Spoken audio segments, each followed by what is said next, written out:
భారతదేశంలో కాంగ్రెస్ పాలన ముగిసి దశాబ్దం దాటినా రాహుల్ గాంధీ తన వంతు ప్రయత్నం కొనసాగిస్తున్నారు.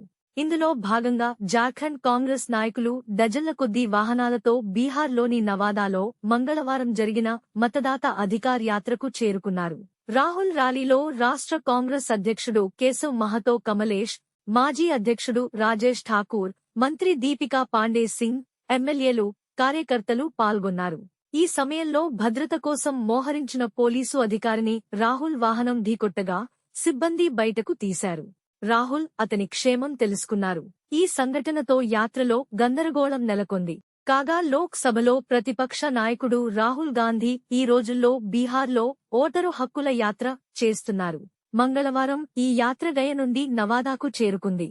ఇందులో తేజస్వి యాదవ్తో పాటు మహాకూటమి నాయకులు పాల్గొన్నారు.